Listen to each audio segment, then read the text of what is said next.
أعوذ بالله من الشيطان الرجيم بسم الله الرحمن الرحيم السلام عليكم ورحمة الله وبركاته إن الحمد لله نحمده ونستعينه ونستغفره ونعوذ بالله من شرور أنفسنا ومن سيئات أعمالنا من يهده الله فلا مضل له ومن يضلل فلا هادي له أشهد أن لا إله إلا الله وحده لا شريك له وأشهد أن محمدا عبده ورسوله اللهم صل وسلم وبارك على نبينا محمد وعلى آله وأصحابه ومن تبعهم بإحسان إلى يوم الدين لا حول ولا قوة إلا بالله. Yang sama-sama kita hormati Ketua DKM Masjid At-Tauhid Bapak Gunarsa serta pengurus Masjid At-Tauhid dan juga jamaah, semoga yang hadir maupun yang tidak hadir pada malam hari ini Allah berikan kesehatan, Allah mudahkan segala urusannya, dan Allah berkahkan usianya. Ya, kita udah 2 bulan ya. Cepat juga waktu. Dan memang begitu, dunia itu singkat. Dunia itu sangat singkat. Kemarin kita masih anak-anak, sekarang udah punya anak. Singkat sekali. Maka amat mengherankan kalau ada orang yang mau menukar kebahagiaannya di akhirat dengan dunia yang sementara. Kita kan semua bakal pulang nanti ya.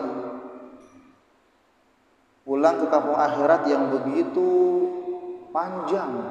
Jadi jangan dibayangin begitu meninggal langsung disidang surga neraka, panjang banget itu perjalanan. Makanya Allah Subhanahu wa taala berfirman, "Wa tazawwadu fa inna khairaz zadi taqwa." Berbekalah kalian dan sebaik-baik bekal adalah takwa. Begitu pentingnya takwa sampai-sampai wasiat takwa ini menjadi rukun khutbah. Itu kalau Jumat khatib enggak nyampein wasiat takwa, khutbahnya enggak sah karena dia rukun. Iya. Kadang-kadang kalau ada yang nyimak ini kurang sholawat nih misalnya, dia sholat zuhur lagi. Oh ini kurang, tadi wasiat takwanya enggak ada, dia ngulang lagi. Karena apa? Karena ada anggapan bahwa rukun khutbah salah satunya adalah wasiat takwa. Maka yang namanya nulis wasiat itu sunnah. Ya, kita pun bisa tulis wasiat. Tulis wasiat yang pertama apa? Untuk keluarga, bertakwalah kepada Allah. Yang kedua, utang. Yang ketiga piutang. Pokoknya utang-utang itu dicatat ya. Saya jadi ingat dulu abah saya, orang tua saya itu punya wasiat. Ditaruhnya di kitab. Di kitab Riyadhus Shalihin. Diselipin ya. Jadi ceritanya dulu di Ahsanul Amala, ustadz yang suka ngisi namanya Ustadz Alfianto itu pindah kemudian merekomendasiin saya buat nerusin baca Riyadhus Shalihin. Lama itu saya bisa nolak terus, ntar aja deh, belum siap, terus lama. Sampai Pamugo, ayo udah, mulai aja. Ya udah, ntar saya ada kitab abah saya bilang. Saya buka-buka, lah apaan di kertas lembar? Wasiat, utang. Aduh, di situ ada nama teman saya lagi. Saya bilang sama teman saya, kenapa dulu ketika ditanya abah saya punya utang enggak? Dia bilang enggak ada. Ya, akhirnya ya kita selesaikan, alhamdulillah ya. Jadi penting yang namanya utang itu, masya Allah ya, luar biasa itu, penting untuk dicatat. Penting dicatat karena sebanyak atau sehebat apapun amalan kita, kalau masih punya utang, ntar ada kendala. Tapi kalau utang KPR dia lunas setelah meninggal ya. Katanya begitu akarnya. Kalau KPR katanya kalau kita meninggal lunas. Iya gitu ya. Baik, setelah kita memuji Allah Subhanahu wa taala, Allah masih memberikan kepada kita kesehatan, artinya Allah masih memberikan peluang kepada kita untuk mengejar ketertinggalan kita, memperbaiki kesalahan-kesalahan kita, ya. Memohon ampun atas segala dosa yang pernah kita lakukan. Itu maksudnya begitu. Ketika Allah panjangkan umur seorang itu, Allah masih berikan kesempatan. Ini kesempatannya mau dimanfaatkan atau tidak. Dan benar, ternyata waktu itu begitu cepat. Begitu cepat. Kemudian tentunya salawat serta salam semoga senantiasa selalu tercurahkan kepada Nabi kita yang mulia, Nabi Muhammad SAW. Beliaulah Nabi yang begitu mengkhawatirkan keselamatan umatnya. Pengen semua umatnya ini selamat, tidak terkecuali. Bahkan di dalam doa-doanya beliau sebut kita. Bahkan terhadap orang yang jahat sekalipun beliau doakan, Allahumma hdi qaumi fa innahum la ya'lamun. Berbeda dengan nabi-nabi terdahulu. Nabi-nabi terdahulu ketika umatnya bermaksiat, apalagi umatnya nantangin, udah turunin azab, doa turunkan azab. Dan di Al-Quran disebutkan bahwa Allah tidak akan menurunkan azab ketika Nabi Muhammad SAW ada bersama umatnya, ada bersama kaumnya, itu yang pertama. Kemudian yang kedua, ketika umat Nabi Muhammad SAW masih banyak yang baca istighfar, maka Allah tidak turunkan azab. Itu dua kuncinya biar azab gak turun.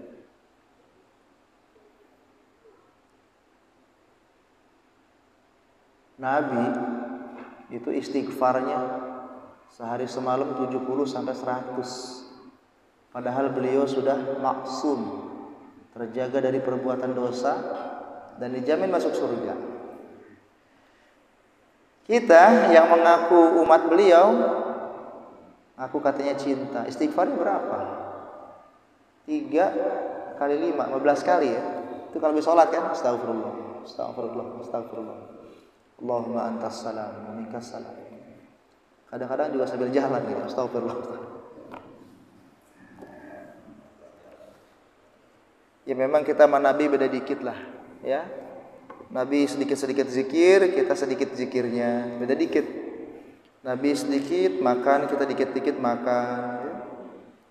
Nabi sedikit tidur, kita dikit-dikit tidur. Beda dikit lah sama Nabi. Tapi jangan terlalu pede juga ya. Kita kalau hitung pakai matematika, amal 1 pahalanya 10. Dosa 1 dosanya 1. Wah, kayaknya pede bener masuk surga ini. Malah ini kedengeran sama pencuri. Kata pencuri, wah kalau gitu saya nyuri aja deh. Dia nyuri kan 1 dosanya. Terus sedekahin, ada saldo 9 gitu kan. Ya kan kalau infak atau sedekah dikali 10 pahalanya. Nyuri 1. Wah, itu salah, pengaplikasian salah. Kenapa? Karena Allah itu maha baik dan hanya menerima yang baik. Baik, kita lanjutkan. Ini kita sekarang agak berat ini materinya. Agak berat tapi kita sampaikan saja ya. Bismillah. Dasar-dasar hukum dalam Islam. Hadis ke-33. Bismillahirrahmanirrahim. An Ibnu Abbas radhiyallahu anhuma anna Rasulullah sallallahu alaihi wasallam qala law yu'tan nasu bid'awahum ladda'a rijalun amwala qaumin wa dima'ahum lakinil bayyina 'alal mudda'i wal yaminu 'ala man ankara. Hadis ini derajatnya hasan, diriwayatkan oleh Imam Baihaqi dan yang lainnya. Kemudian bagian dari hadis ini juga tertera di dalam Sahih Bukhari dan Muslim. An Ibnu Abbas, dari Ibnu Abbas radhiyallahu anhu,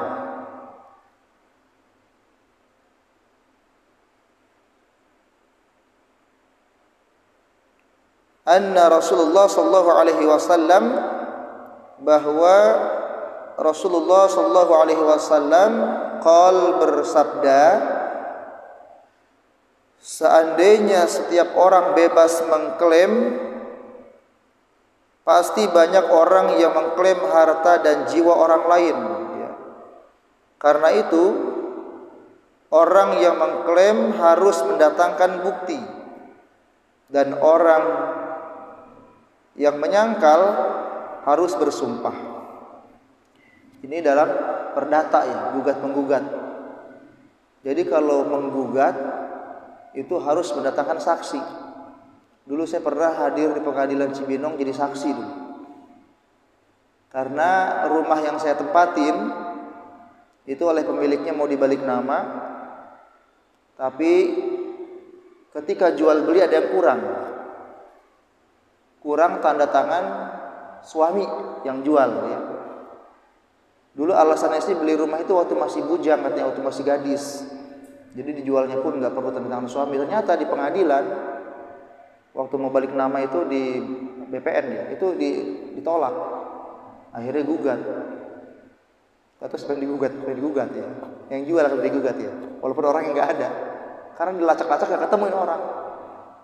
Cuman yang namanya prosedur harus dijalankan pengadilan. Itu lama prosesnya. Tiap Kamis ke Cibinong. Nah, ada satu sesi saya disuruh jadi saksi ke sana. Ditanya-tanya aja sama hakim. Pertama disumpah dulu kayak Quran, kan? Sumpah. Terus saya tanya. Jadi gitu, yang namanya penggugat memang harus mendatangkan saksi. Kalau yang tergugat bagaimana? Tergugat dia dengan sumpah. Menurut hadis ini dengan sumpah.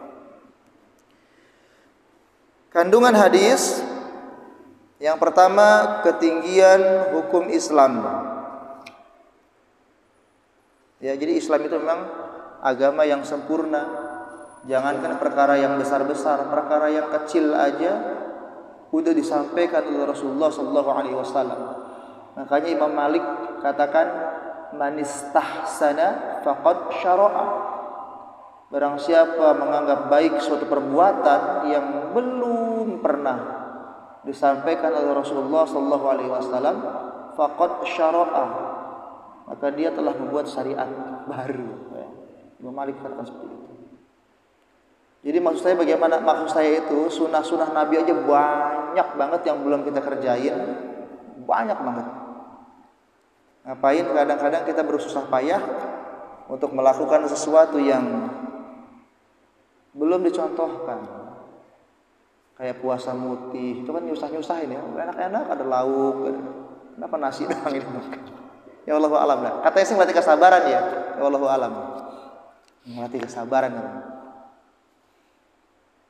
Kan hidup harus dinikmati, begitu kan? Kata FS. Tahu FS? Dia ngomongnya manis banget. Nanti di akhir hayat lobang kita sama 2 kali 1. Makanya hidup harus jujur. Hidup jangan memfitnah orang. Biar kita bisa menikmati hidup, katanya gitu. Enggak taunya, masya Allah. Subhanallah. Islam sistem hidupnya sempurna. Jangan kena perkara kenegaraan, perkara yang sepele aja, yang kecil-kecil aja, itu semua sudah diatur. Ya, adab buang air itu kan sepele, tapi sudah diatur. Masuk kamar mandi dengan kaki kiri, kemudian di kamar mandi nggak boleh ngomong. Kita kebanyakan anak-anak muda sekarang jangankan ngomong, nyanyi dia, ya, nyanyi. Alasannya apa? Melatih vokal. Ada ya.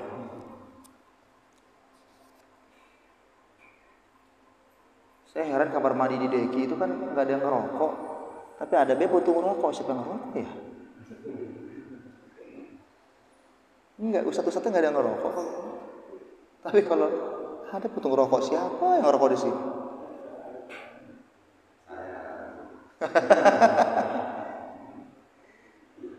Asik bener kayaknya kalau di kamar mandi sambil ngerokok. Ya, Islam mengajarkan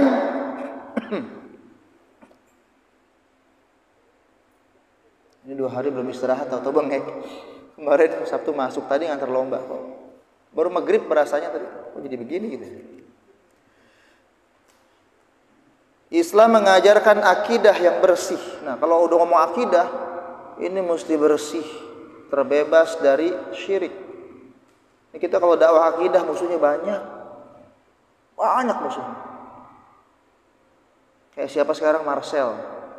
Marcel lagi ngebongkar praktek perdukunan. Memang salahnya dia segi bahasa, dia ngomong semua dukun itu, nah gitu. Dukun protes. Harusnya jangan begitu Marcel bilangnya, oknum dukun gitu kan.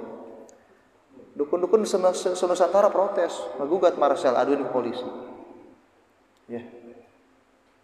Jadi dia tadinya bongkar-bongkar sulap. Emang sih lagi rame ya. Konten YouTube itu yang isinya seperti itu rame. Tapi kalau siapa Ujang Bustami dia ngaku ini hanya hiburan. Makanya nggak masalah kalau cuma hiburan. Nah kalau yang lagi di GS, GS ini dia ngobatin orang pakai tarif, itu trik sulap yang dipakai. Tisu keluar asap lah, keris ada ininya, padahal itu ada baterainya ternyata. Dan tarifnya itu mahal sekali. Penanganan khususnya itu sampai 10 juta. Ya. Sebenarnya itu kalau Marcel orang Salafi misal udah habis sama NU dibahas. Berhubung Marcel pesulap, diam-diam baik. Tapi pada komplain dukun-dukun apa namanya yang terus yang mengaku paranormal gitu. Jadi Islam itu udahlah yang lampang-lampang aja dah. Islam itu mudah, jangan dipersulit ya. Islam itu mengajarkan akidah yang bersih. Kemudian yang kedua apa? Ibadah yang benar. Ukuran benar apa? Itu dia ada nabi. Makanya nabi itu diutus dari bangsa manusia supaya kita gampang ngikutinnya. Kalau nabi dari golongan malaikat susah. Malaikat kan nggak punya nafsu. Ya. Malaikat selalu taat, susah. Makanya nabi itu dari golongan manusia supaya kita mudah nyontohnya. Dan Rasulullah bersabda apa? Contoh salat aja. Sallu kama ra'aitumuni usolli. Salatlah kalian seperti kalian melihat aku salat. Kemudian nufud apa namanya? Ambillah manasik haji itu dariku. Ya. Sehingga kita kalau ada perbedaan tinggal kembali ke Al-Qur'an, tinggal kembali ke As-Sunnah, maka akan ketemu persamaannya. Ketemu persamaan. Ya. Kalau diperluas perbedaan ya nggak bakal ketemu. Ribut terus. Dulu di Asana Amalah begitu. Azan subuh yang satu nggak pakai as-salatu hari minan naum. Ada yang datang nonjok pintu jebret. Ternyata begitu saya ke Mekah, yang nggak pakai as-salatu hari minan naum itu azan pertama. Jadi azan yang kedua, azan subuh itu pakai. Ya. Atau coba-coba azan 2 kali, ntar ada yang nyamperin, azan apaan? Padahal azan subuh sunnahnya 2 kali. Azan pertama itu yang nggak pakai as-salatu khairum minan naum, yang kedua yang pas masuk subuh itu pakai. Ya. Itu kan itu sunnah, tapi kita kayaknya berat mengerjain. Yang pertama nggak ada yang mau azannya juga, yang kedua ntar bagaimana tanggapan masyarakat? Islam ini dulunya asing dan akan kembali menjadi asing. Maka beruntunglah jadi orang asing. Orang asing.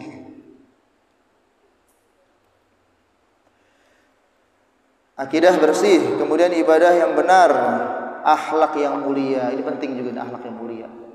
Orang itu enggak lihat kita rajin tahajud enggak. Orang itu enggak lihat ibadah kita sehebat apa enggak. Tapi yang dilihat akhlak kita. Bagaimana hablum minanas kita? Ya.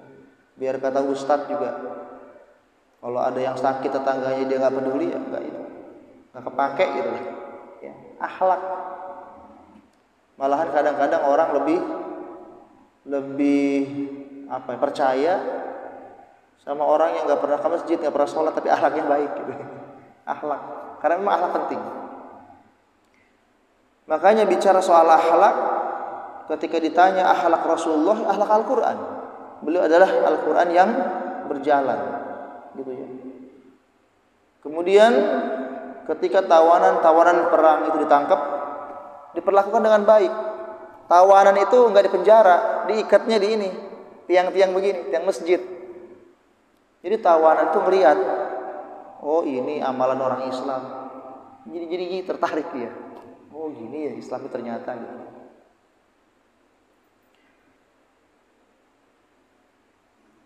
Bicara soal hidayah, kita kadang-kadang ini ya, di mana sih letak keadilan Allah? Kok ada yang ke surga? Kok ada yang ke neraka? Kenapa sih gak dibikin ke surga semua gitu ya? Jadi dicontohinnya begini, ketika kita nanam padi, kan gak semua ada isinya kan? Ada yang gagal, nah itu yang dibakar jerami-jeraminya gitu. Tapi kalau ada orang yang mau berusaha mencari petunjuk, pasti nemu. Apa ayatnya? Walladzina jahadu fina lanahdiyanahum subulana. Dan untuk orang-orang yang berjuang, bersungguh-sungguh di jalan kami, maka kami akan tunjukkan dia jalan-jalan. Ya. Saya lihat GS, ingat engkong saya dulu, ingat kakek saya. Ketika dia baca ayat alladzina yuwaswisu fi sudurinas minal jinnati wan nas, diartiin apa? Dan tidaklah Allah ciptakan jin dan manusia untuk ibadah. Ingat dulu kakek saya. Udkhulu fi silmi kafah. Tuntutlah ilmu sampai ke negeri Cina. Aduh. Emang kakek saya bukan orang agama, maksudnya beliau pegawai Telkom, ya ngajar ngaji lah di rumah. Ngajar ngaji aja Quran dong, bener Quran.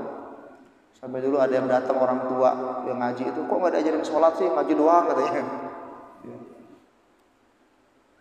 Pernah curhat sama saya. Kalau saya kan sama orang-orang tua manggilnya bukan Rahmat, Sep gitu ya, September, Asep gitu. Sep, kita sholat nih, tapi nggak tahu artinya gimana ya, sah nggak ya? Ada kekhawatiran. Dan orangnya memang saklek. Ya, sakleknya memang karena apa ya? Ilmunya seperti itu. Semoga Allah ampuni beliau ya. Nah itu ketinggian hukum Islam hadis ini yang pertama. Kemudian peradilan adalah rujukan dan tumpuan untuk mencari solusi saat terjadi pertikaian. Nah kemudian kita bicara mengenai macam-macam saksi. Saksi ini berbeda-beda sesuai dengan kasus yang terjadi. Nah, jumlahnya contohnya. Kesaksian terhadap zina itu harus ada 4 orang saksi laki-laki. CCTV nggak berlaku. 4 orang laki-laki yang melihat timba masuk ke sumur, bahasanya begitu, bahasa kiasannya. Ada nggak? Nggak mungkin kan? Kita emang nongkrongin begini gitu. Udah masuk mah, ayo tangkap, nggak gitu kan? Berarti yang namanya hukum Islam itu banyak mencegahnya sebenarnya, banyak mencegahnya. Atau kalau kita lihat contoh kasus zaman Rasulullah, ya, yang dirajam itu karena apa? Karena ada pengakuan dari si pelakunya. Ya Rasul, tolong sucikan saya. Rasul pura-pura gak dengar tuh. Pura-pura gak dengar gitu. Maksudnya apa? Udah taubat aja, taubat gitu. Rasul tahu, cuman pura-pura gak dengar. Udah taubat aja, taubat gitu. Taubat, gak usah diproses gitu kan. Allah Maha Pengampun itu. Tapi dia gelisah. Si wanita ini gelisah. Yang namanya orang berdosa itu memang apa ya? Gelisah. Ya. Kadang gelisah, kadang ada paranoid gitu ya. Ya Rasul, terus datang ya Rasul. Tolong hukum saya, sucikan saya. Akhirnya Rasul tanya, siapa walinya ini? Datang walinya. Ditanya, apakah dia gila? Enggak gila ya Rasul. Maksudnya kan kalau orang gila enggak kena hukum kan? Kita kan sering dulu. Ada ustadz dibacok. Rasul, oh dia gila, bahas. Ingat zaman ninja dulu. Pulang kita ngawal ustadz terus.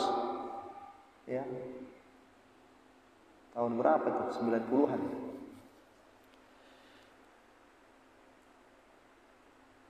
Nah gitu ya. Jadi 4 orang saksi. Dan ini, oh ya wanita tadi ya. Ketika dia datang kepada Nabi, minta dihukum. Nabi awalnya pura-pura nggak dengar, udah tobat aja. Tapi ketika diproses, saksinya, walinya membenarkan bahwa dia nggak gila. Apa kata Nabi? Bawa pulang, tolong urus. Nanti kalau udah lahiran, bawa ke sini. Begitu sudah lahiran, itu bayi masih merah digendong. Ya Rasul, saya sudah lahiran. Tolong hukum saya, tolong sucikan saya. Kata Rasul, ini kalau sekarang yang nyusuin siapa? Susuin dulu lah. Begitu lembutnya ajaran Islam. Kemudian setelah 2 tahun itu anak dikasih roti, pegang roti. Ya Rasul, udah bisa pegang roti. Maka dirajam dia. Dan ketika dirajam itu darahnya muncrat. Karena salah seorang sahabat. Ya. Kemudian Rasulullah nyolatin. Ditegur Rasulullah, ya Rasul, dia pezina, kenapa disolatin? Rasul jawab, iya dia pezina. Tapi kalau tobatnya dibagikan kepada 70 orang penduduk Madinah, akan mencukupi. Luar biasa dahsyatnya tobat. Ya. Makanya tobat jangan tunggu-tunggu Pak. Tobat ya harus sering. Innallaha yuhibbut tawwabina wa yuhibbul mutatahhirin. Allah mencintai orang-orang yang bertaubat dan orang-orang yang mensucikan diri. Susah kita kalau mau cari 4 orang saksi dari pria. Kecuali yang kedua, kasus yang kedua, dia ada pengakuan. Tapi jangan juga DKM atau tauhid yang melakukan rajam. Ntar kita malah berurusan dengan pengadilan, salah kita. Jadi yang berhak melakukan hukum ini adalah pemerintah. Ya. Mana tahu kan suatu saat nanti pemerintah menganggap perlu menerapkan hukum yang sesuai dengan hukum Islam. Bisa jadi gitu. Negaranya tetap seperti ini, NKRI. Ya. Landasannya Undang-Undang 45. Tapi hukumnya pakai hukum Islam enggak berkemungkinan. Aceh, kalau Aceh dia istilah khusus ya, daerah khusus. Itu perzinahan harus ada 4 orang saksi. Kemudian kesaksian terhadap pembunuhan dan kejahatan selain zina yang hukumannya telah ditentukan seperti pencurian, minum minuman keras, menuduh orang lain berbuat zina, ya. Kesaksian terhadap tindak kejahatan ini harus dilakukan 2 orang saksi laki-laki, ya. Wanita tidak bisa menjadi saksi dalam kasus-kasus ini. Pencurian, kemudian menuduh orang lain berbuat zina, pencurian, minum minuman keras, ya harus ada saksi juga. Ayatnya apa? Dan persaksikanlah dengan 2 orang saksi yang adil di antara kamu.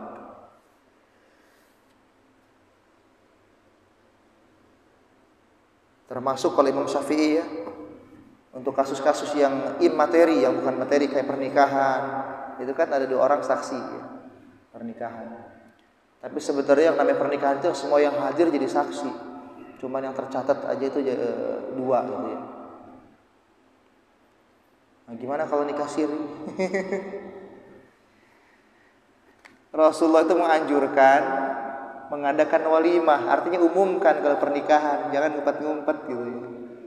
Sesuatu yang diawali dengan ngumpet-ngumpet nggak bakal bener kesananya.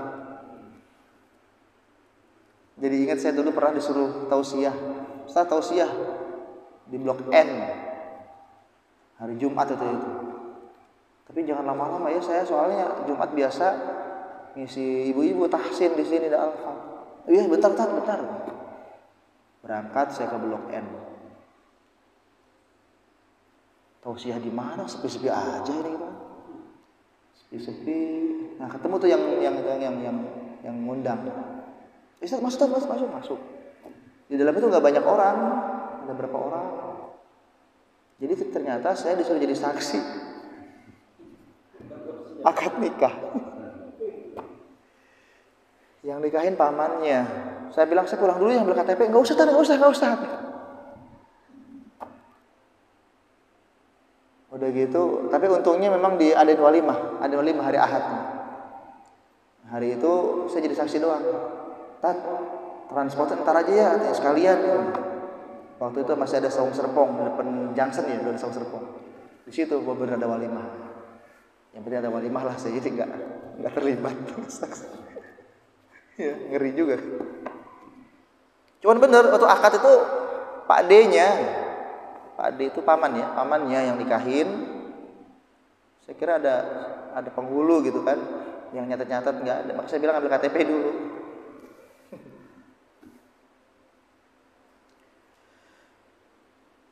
Kesaksian jual beli, utang piutang itu juga harus ada saksi, 2 orang saksi. Kalau jual beli boleh dia laki-laki 1 dan 2 perempuan boleh kalau jual beli ya. Terus kesaksian masalah wanita seperti menyusui itu cukup 1. Satu wanita, maksudnya yang dia ngerti gitu, nggak perlu laki-laki. Maksudnya begini, persusuan itu begini. Dulu ada kasus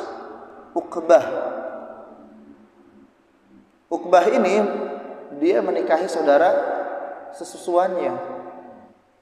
Maka si ibu susu ini ngomong, wahai Uqbah, dulu kamu ini saya nyusuin katanya. Istri kamu juga saya nyusuin. Wah Uqbah, kaget. Maka ketika ditanya kepada Rasulullah,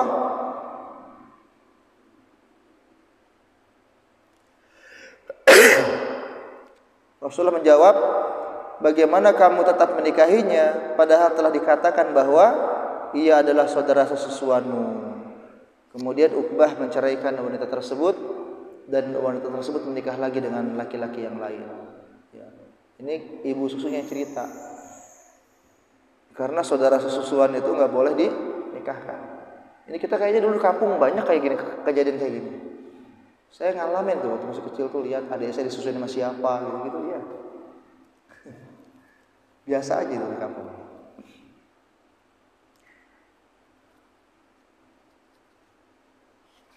Nah, itu masalah saksi. Kemudian kalau masalah hakim juga ya, hakim itu harus mendatangkan ketika ada yang menggugat, dia harus punya saksi, ya 2 saksi.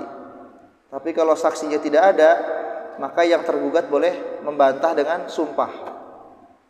Tapi kalau saksinya ada, walaupun si penggugat ini pakai sumpah, tetap lemah yang sumpah. Ya. Rasulullah aja pernah kan baju besinya itu diklaim sama orang Yahudi. Terus begitu di pengadilan kalah Rasulullah karena tidak punya saksi. Tapi ternyata di kemudian hari orang-orang Yahudi ini yang tadi mengklaim baju Rasulullah, dia melihat ajaran Islam adil banget gitu. Sehingga dia malah dapat hidayah.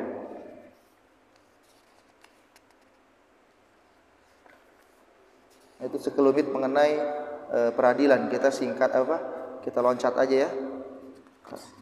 Dan khusus hakim itu kalau dia adil, dia akan mendapatkan naungan Allah di akhirat nanti ketika tidak ada naungan selain naungan Allah.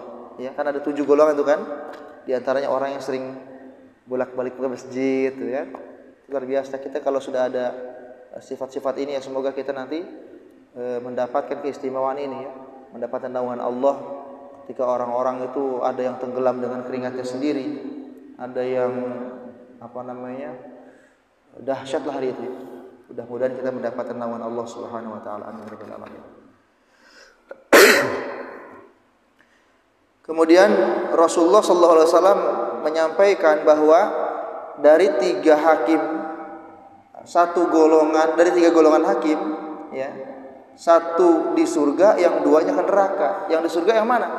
Yang di surga adalah hakim yang mengadili dengan seadil-adilnya. Dia tahu, kemudian dia putuskan perkara sesuai dengan kebenaran. Surga. Kemudian yang ke neraka mana aja? Yang ke neraka dia tahu kebenaran, tapi dia menghukum tidak sesuai dengan yang dia tahu, gitu. Atau yang ketiga, dia nggak tahu apa-apa, dia hukum aja gitu. Yang ketiga, ya. Tapi kalau dia sesuai bukti-buktinya begini, walaupun dia menghukum tidak sesuai dengan yang sebenarnya, itu nggak apa-apa hakim, karena buktinya yang ada ini, gitu kan? Nggak apa-apa, maksudnya tidak ada ancaman ke neraka, gitu. Karena bukti yang dihadirkan memang seperti itu, gitu. Walaupun dia salah, malah dia dapat pahala. Kalau ijtihadnya dia benar 2, kalau salah 1. Kita lewat ini memang khusus hakim ya. Kayaknya kalau buat kita buat apa gitu ya, kurang ya, sekedar tahu aja lah. Adapun penerapannya kan ya, intinya kalau ada gugatan, kalau penggugat itu harus punya saksi, sementara yang tergugat dia bisa membantah dengan sumpah. Tapi kalau saksinya kuat, sumpah ini bisa kalah, ya, bisa kalah. Dan perkara sumpah ini kalau orang tahu ya, itu berat loh, berat. Kalau dia ngelanggar sumpah itu berat.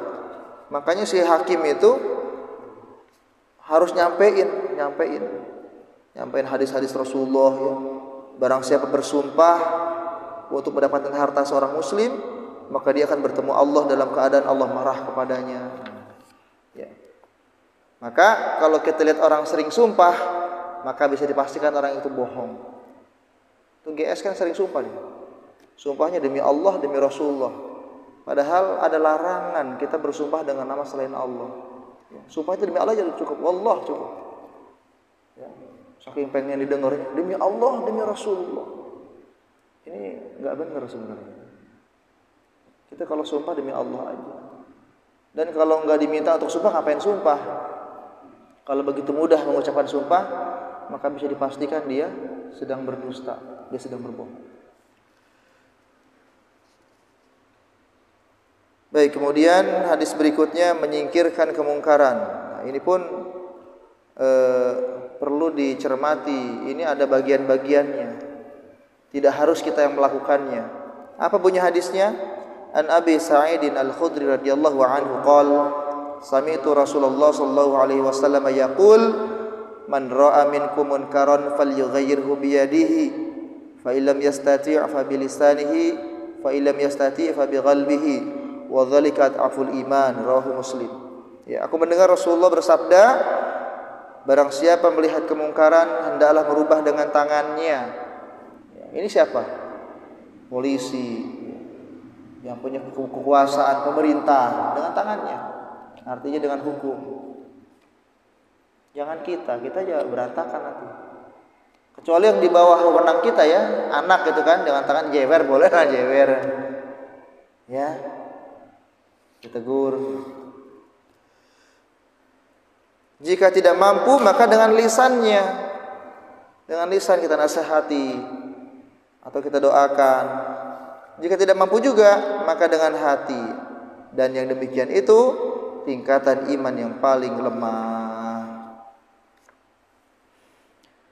Berkaitan dengan hadis ini, Imam Muslim meriwayatkan dari Tariq bin Syihab bahwa orang yang pertama kali mendahulukan khutbah pada hari raya adalah Marwan.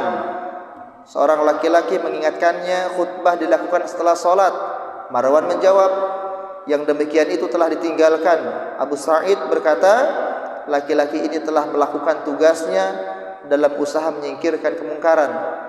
Aku pernah mendengar Rasulullah bersabda, barang siapa yang melihat kemungkaran, dan seterusnya hadis tadi ya. Disebutkan juga dalam Bukhari dan Muslim bahwa Abu Sa'id telah menarik lengan Marwan. Bisa jadi Setelah Marwan tidak mau menurut pada laki-laki yang mengingatkannya, maka Abu Sa'id marah dan menariknya.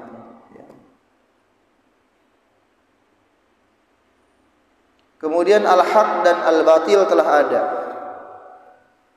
Ya, jadi namanya hak, batil itu ada, berpasangan sejak adanya manusia di muka bumi. Ya. Ada siang, ada malam, ada hujan, ada panas, ada gelap, ada terang, ada hak, ada batil. Tapi kalau hak datang, yang batil itu akan menyingkir.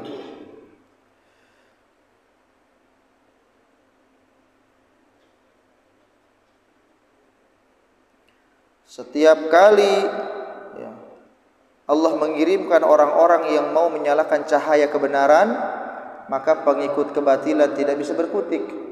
Namun kalau ada celah, mereka akan bergerak untuk membuat kerusakan di muka bumi.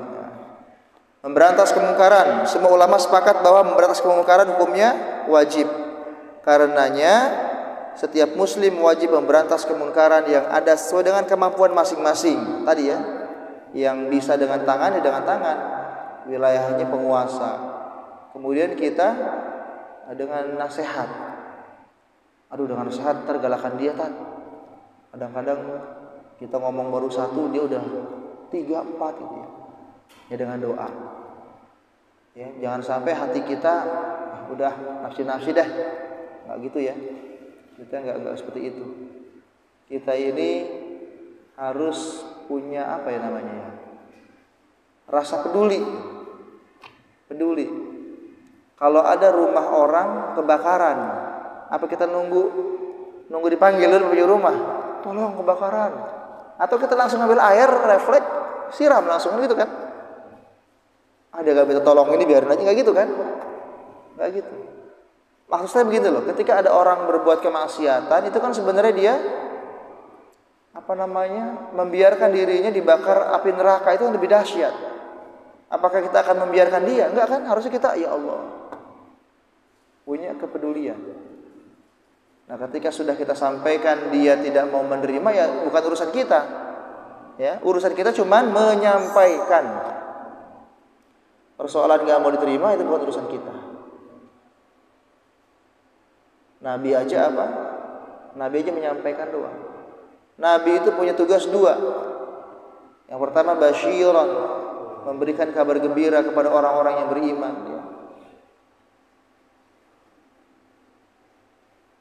Sebagaimana Allah berfirman di ayat yang lain yang senada dengan ini, innal ladzina qalu rabbuna Allah, sesungguhnya orang-orang yang mengatakan Tuhan kami Allah, tsumastaqamu, kemudian dia istiqamah, berpegang teguh.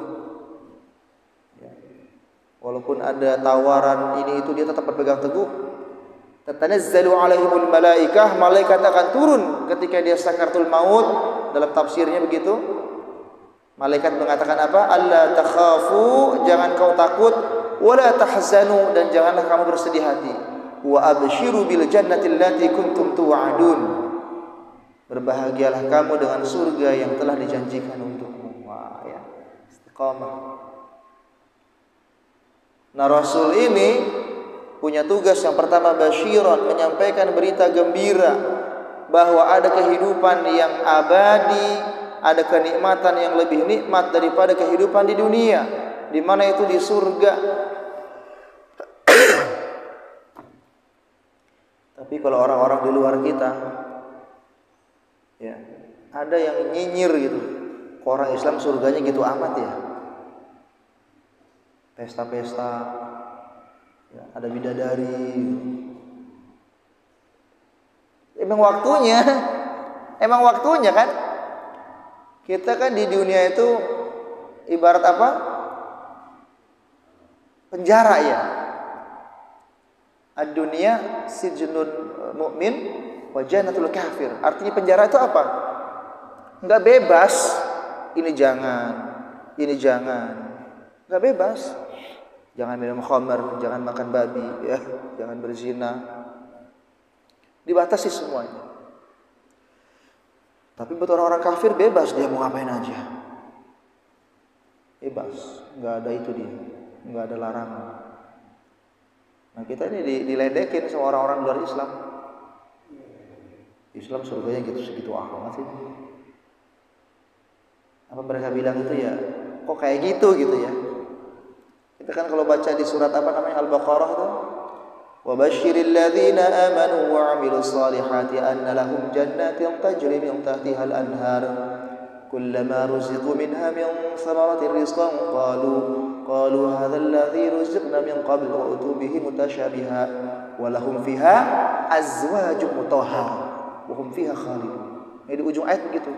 Dan untuk mereka istri-istri yang selalu suci. Wah, enggak pernah head. Selalu suci. Kalau kita terjemahkan itu, kerjaan kita tuh sibuk banget. Sibuk ngapain? Bercocok tanam. Betul loh, betul. Ya, sibuk. Makanya sama orang di luar kita, kok gitu amat itu gitu.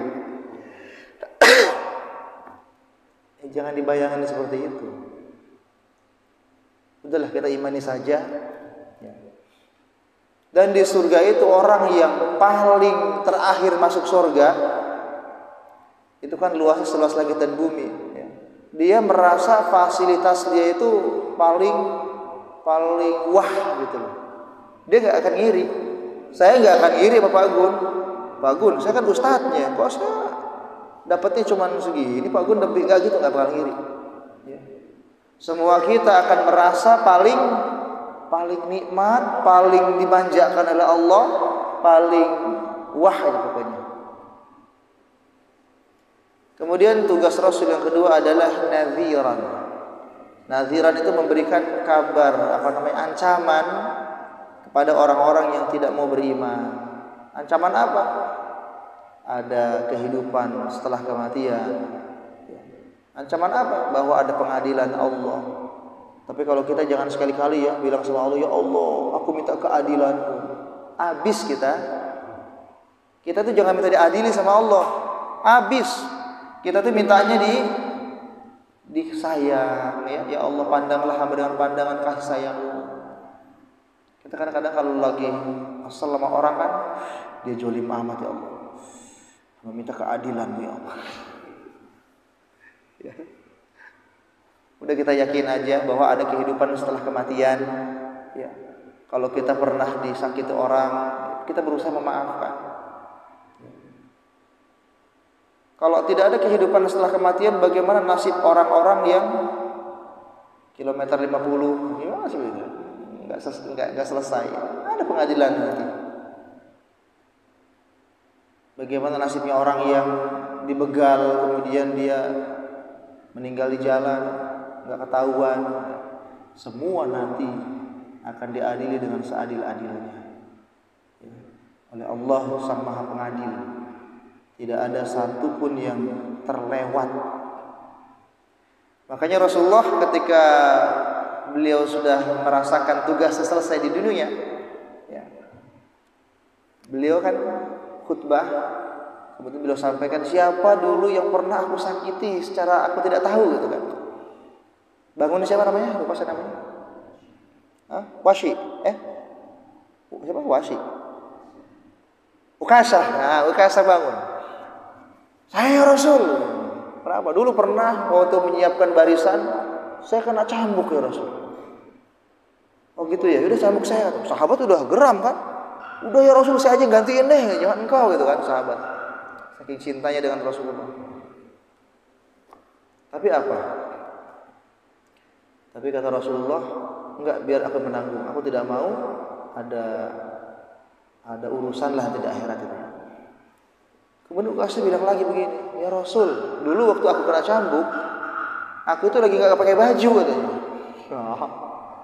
Rasul buka bajunya. Ketika Rasul buka baju, dipeluk sama Ukasah. Ada apa ini?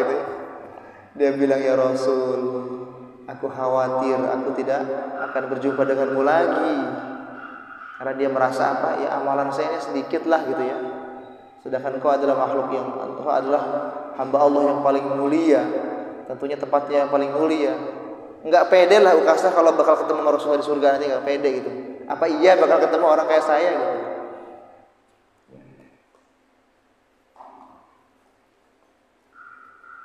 Terus pada peristiwa yang lain juga apa ya? Ketika itu kata sahabat, ya Rasul saya juga mau didoain gitu. Engkau keduluan ukasa kata Rasul. Keduluan ukasa.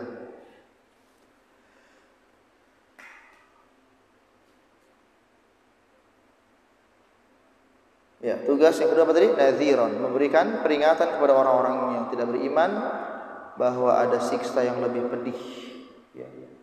Di neraka itu, aduh, pedih sekali. Seringan-ringan neraka itu dipakaikan sendalnya, otak bisa mendidih. Orang yang tidak pernah merasakan kesusahan di dunia dia senang terus hidupnya. Ketika dia masuk neraka dia lupa dengan kesenangannya, seolah-olah dia belum pernah merasakan kenikmatan hidup. Sebaliknya begitu, orang yang di dunia paling menderita, ketika dia dimasukkan ke dalam surga dia lupa dengan penderitaannya. Ketika ditanya pernah menderita enggak pernah, kayaknya senang terus hidup. Ya jelas aja, karena kehidupan dunia sangat singkat dibandingkan dengan akhirat yang selama-lamanya ya enggak ada apa-apanya. Enggak ada apa-apanya. Maka kita penting selalu berkumpul dengan teman-teman seperti ini. Ya. Jangan maunya nyendiri aja. Kalau kita mau nyendiri itu, serigala itu akan senang memakan domba atau hewan yang sendiri, yang terpisah. Begitupun syaitan senang dengan yang menyendiri. Maka kita perlu yang namanya berjamaah.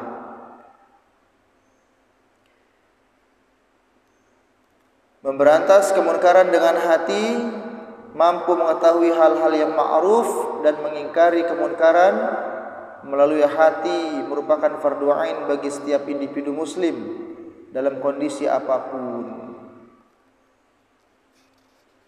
Mengingkari kemungkaran dengan hati hanya dilakukan dalam kondisi lemah.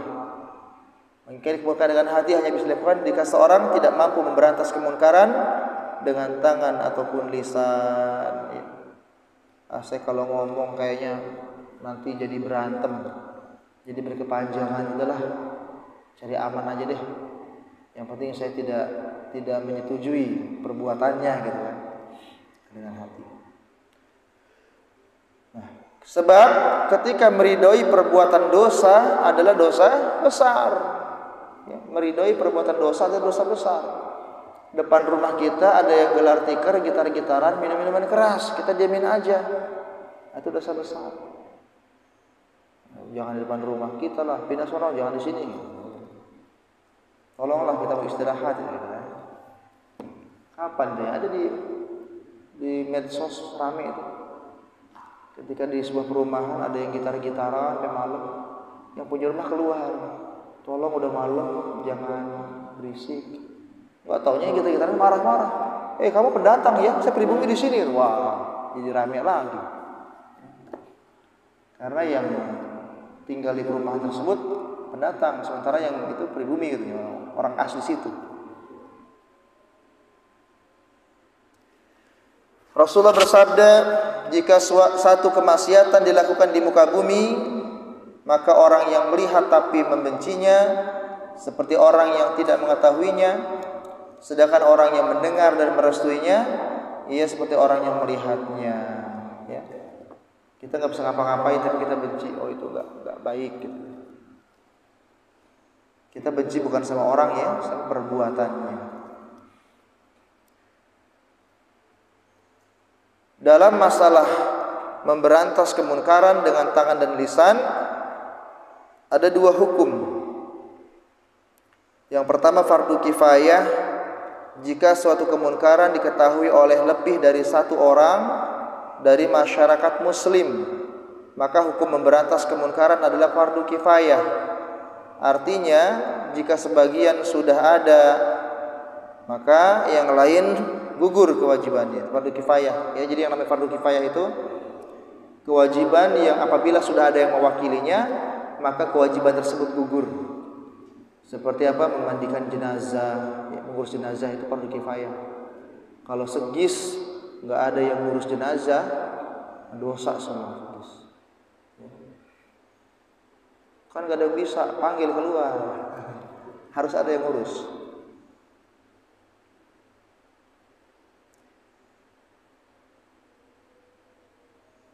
Alhamdulillah di Blok M ini yang bisa banyak sekali itu ya, banyak yang bisa. Jadi lain kali nggak usah nungguin saya ya.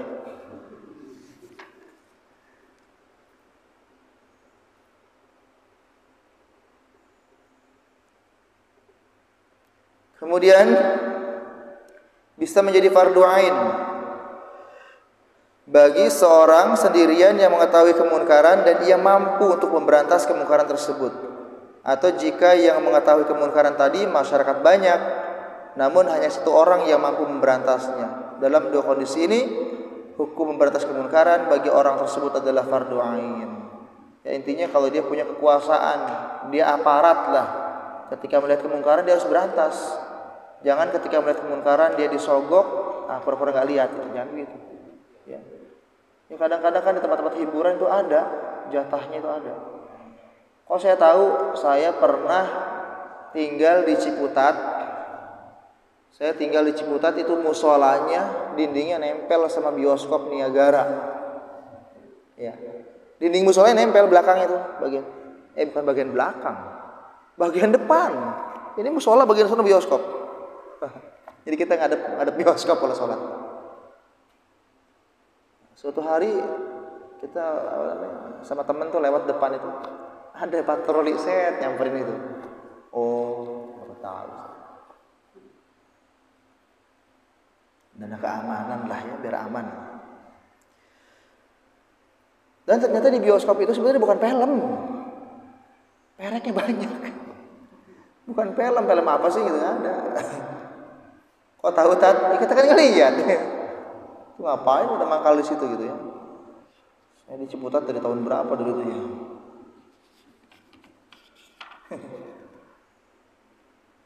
Artinya kan ada kemaksiatan yang dilindungi ya, nauzubillah.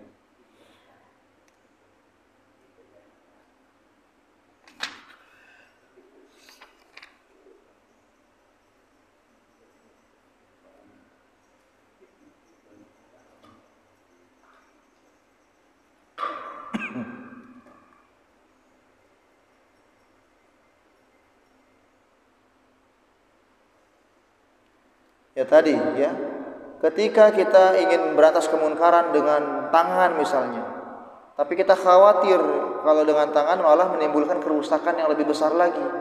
Nah maka memberantas kemungkaran dengan tangannya gugur, jangan dengan tangan ya, cukup dengan nasihat tadi, nasihat. Dan berbicara mengenai memberantas kemungkaran, ini pasti banyak musuhnya. Ya. Beda dengan amar ma'ruf. Kalau amar ma'ruf itu ya ngajak doang. Sementara Islam itu kan apa? Amar ma'ruf nahi munkar. Ya, ngajak kebaikan, mencegah kemungkaran. Kita kalau amar ma'ruf doang ya nggak ada musuhnya. Salatnya bareng, ngajak doang kan. Terus ke anak kita, nah udah waktunya sholat, ngajak doang. Nah ngaji, itu kan ngajak doang, amar ma'ruf. Tapi kalau nahi munkar, siap-siap. Kita jadi pejabat yang berwenang misalkan. Kemudian ada yang mau izin buka pabrik miras misalnya. Kita nggak izinin, nggak boleh itu. Siap-siap ada yang mendor. Saya punya kenalan dan beliau ini menjadi psikolog kita di sekolah. Psikolog kalau penerimaan murid baru suka jadi psikolog yang tes psikologi itu. Beliau adalah insinyur kimia. Tadinya insinyur kimia, terus sekolah lagi sama Kaseto disekolahin jadi ngerti psikolog. Beliau cerita dulu pernah diterima kerja di pabrik yang bir bintang itu namanya. Pabrik bir bintang lah namanya. PT apa namanya itu? Enggak tahu kalau itu pabrik bintang, kan namanya PT apa gitu. Begitu dijemput sampai sono, pabrik bir bintang. Sampai tahu tuh nyicipin seminggu, 2 bulan gitu. Dia cerita ketika bulan Ramadan itu ngundang ustadz dari luar dari tanggal 1 sampai selesai Ramadan enggak ada satu ustadz pun yang menjelaskan bahwa bir itu haram. Ya. Susah ya nahi munkar. Ntar gak diundang lagi kan. Ya, geleng-geleng. Dan dia bertahan cuma 3 atau 4 bulan. Kemudian keluar dan ketemu Kasieto katanya. Di sekolah ini sama Kasieto. Baik, demikian ya. 2 hadis sedikit-sedikit tapi insyaallah ada yang bisa kita ambil. Ini besok hadis ke-35. Ini kan ada 42 hadis. Nanti kalau ini udah selesai kita ganti kitab Riyadhus Shalihin ya. Riyadhus Shalihin itu ada akhlaknya, ada akidahnya. Macam ada adab-adabnya. Cuman ya kalau sebulan sekali ya kalau absen ntar kelewat tadinya ya. Jangan absen. Oh, ada pertanyaan. Ya, bukan disuruh aja ntar. Kalau kita jadi saksi, ada saksian yang kita bohong yang diperbolehkan bohong atau saksian. Enggak boleh, kan disumpah. Saksi itu harus mengatakan sesuatu yang dia ketahui. Bisa aja di selatan. Enggak boleh. Bohong itu kan cuma suami istri, ya, muji masakan istri. Enak bener ya sayurnya gitu. Padahal kurang enak, keasinan kita bilang, enak bener ya, cuman kayaknya garam murah nih gitu kan. Terus bohong untuk menyelamatkan nyawa orang. Ada orang diuber-uber, walaupun dia pencuri ya, kita menyelamat itu bohong apa? Diuber-uber, lihat orang nggak? Sejak saya diri nggak ngeliat orang kesini gitu kan, karena kita nggak tahu masalahnya. Itu nyelamatin nyawa orang itu nggak perlu bohong. Tapi kalau dalam pengadilan kan disumpah itu baik Quran. Ya. Kalau kita bohong, apa pasal? Iya.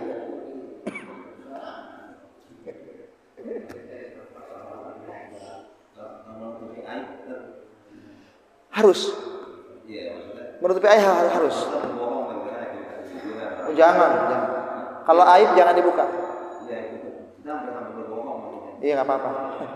Aib diri sendiri aja nggak boleh dicerita-ceritain, apalagi aib orang lain. Nggak boleh. Ya. Dulu ada yang nanya ke seorang ulama, seorang perempuan mau nikah, tapi ini perempuan udah nggak perawan lagi. Dia bilang, apakah calon suaminya wajib tahu? Jangan, tutup. Kata ulama ini, tutup. Ini aib, tutup. Iya, jangan tes gitu. Apa masih mesti begitu. Jadi jangan dibongkar, ya. Karena itu aib. Ya. Jadi kalau istri nanya, enggak bener, langsung pulang kok tadi sini. Kok lama? Ya macet. Padahal kemana dulu?